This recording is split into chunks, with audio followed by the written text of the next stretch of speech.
Student, aliphatic ও aromatic যৌগের যে বিক্রিয়াগুলো ঘটে, অর্থাৎ জৈব যৌগে যে বিক্রিয়াগুলো ঘটে, সেই বিক্রিয়া ঘটার সময় দুইটা অংশ থাকে। একটাকে আমরা বলি সাবস্ট্রেট, আর একটাকে বলি আমরা আক্রমণকারী বিকারক। সাবস্ট্রেট হচ্ছে কার্বন ঘটিত যে যৌগগুলো থাকে আর কি, জৈব যৌগ আর কি, কার্বন ঘটিত যে জৈব যৌগ, সেই জৈব যৌগকে আক্রমণকারী বিকারক আক্রমণ করে। এর ফলে এক ধরনের বন্ধন ভাঙে, আবার নতুন ধরনের বন্ধন সৃষ্টি হয় এবং নতুন প্রোডাক্ট তৈরি হয়। এখানে আমরা দেখতে পাচ্ছি এক্স একটা হচ্ছে সাবস্ট্রেট আর ওয়াই জেড একটা আক্রমণকারী বিকারক দেখানো হচ্ছে, এবং এই ওয়াই জেড যখন এক্স কে আক্রমণ করছে তখন এক্স এর মধ্যকার যে বন্ধন সেগুলো ভেঙে গিয়ে নতুন বন্ধন সৃষ্টি হচ্ছে, আর এর ফলে নতুন যৌগ তৈরি হচ্ছে এক্স ওয়াই আর জেড। ডিয়ার স্টুডেন্ট, তোমরা তো জানো যে আসলে জৈব বিক্রিয়া হোক অজৈব বিক্রিয়া হোক, বিক্রিয়া মানে হচ্ছে এক ধরনের বন্ধন ভাঙা আর এক ধরনের বন্ধন গড়া। রাসায়নিক বিক্রিয়া আসলে কিছু নয়, রাসায়নিক বিক্রিয়া হলো মূলত বন্ধন ভাঙা গড়ার খেলা।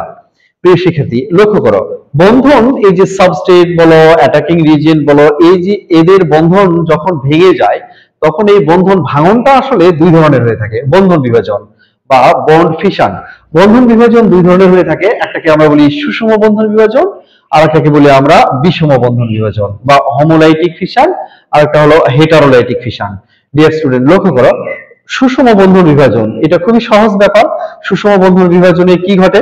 আমরা তো জানি যে জৈব যৌগ হোক বা এই যে সমযোজী যৌগগুলো, এই যৌগের অণুতে যে বন্ধন থাকে সেখানে দুইটা ইলেকট্রন থাকে, উভয় পরমাণুর কাছ থেকে নেওয়া দুইটা ইলেকট্রন থাকে, ইলেকট্রন শেয়ারের মাধ্যমে এই বন্ধনটা গঠিত হয়।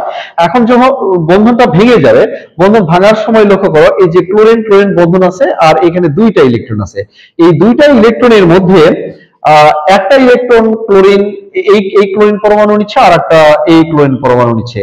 এটা এই তাপের ফলে, হ্যাঁ, এই তাপের ফলে যখন এই ক্লোরিন ক্লোরিন বন্ধন ভেঙে যাচ্ছে তখন এই ক্লোরিন তার নিজের ইলেকট্রনটা নিয়ে নিচ্ছে, আবার এই ক্লোরিনটাও তার নিজের ইলেকট্রনটা নিয়ে নিচ্ছে। এর ফলে আমরা দেখতে পাচ্ছি যে ক্লোরিন ফ্রি রেডিক্যাল তৈরি হচ্ছে। বন্ধনের সুষম বিভাজনের ফলে যে প্রজাতিগুলোর সৃষ্টি হয় এই প্রজাতিগুলোকে কিন্তু আমরা ফ্রি রেডিক্যালস বলি। ফ্রি রেডিক্যালস কোনো পরমাণু বা অণুর মতো নয়, এরা অনেক বেশি সক্রিয় হয়। আমি এগুলো নিয়ে পরে কথা বলবো। দেখো এখানে এই ফ্রি রেডিক্যাল, হ্যাঁ, এই ফ্রি রেডিক্যাল গুলো তৈরি হলো, এই ফ্রি রেডিক্যাল গুলো তৈরি হওয়ার পরে এরা খুব দ্রুত আবার অন্যের সাথে বিক্রিয়া করে। একইভাবে আমরা দেখতে পাচ্ছি এটা একটা প্রোপেন অণু। প্রোপেন অণুকে যখন তুমি তাপ দিবে, তখন এই প্রোপেন অণুটা ভেঙে যাবে। কিভাবে ভেঙে যাবে? দেখো, প্রোপেন অণুর মধ্যে থাকা কোনো একটা বন্ধন এইভাবে ভেঙে যাবে। এই যে এই বন্ধনটা ভেঙে গেল, বন্ধন ভেঙে যাওয়ার ফলে এই বন্ধনের ইলেকট্রন এই অংশ নিল, এই বন্ধনের ইলেকট্রন এই অংশ নিল। দ্যাট মিন্স এই কার্বন পরমাণু নিল আর এই কার্বন পরমাণু নিল। উভয়ে নিলে কি হচ্ছে? উভয়ে মিলে আবার এই ফ্রি রেডিক্যাল তৈরি হচ্ছে। এই যে ফ্রি রেডিক্যাল, এটাকে বলবো আমরা মিথাইল ফ্রি রেডিক্যাল, এটাকে বলবো আমরা ethyl free radical. Dear student, এভাবে বন্ধনের সুষম বিভাজনের ফলে ফ্রি রেডিক্যালস তৈরি হয়। আর সুষম বিভাজনটা হচ্ছে কি? সুষম বিভাজন হচ্ছে বন্ধনের অংশগ্রহণকারী দুটি ইলেকট্রন উভয় অংশই যদি সমানভাবে নিয়ে যদি বন্ধন ভেঙে যায় তাহলে আমরা বলবো সেটাকে সুষম বন্ধন বিভাজন। অপরদিকে লক্ষ্য করো, আমরা বিষম বন্ধন বিভাজনের দিকে লক্ষ্য করে দেখো।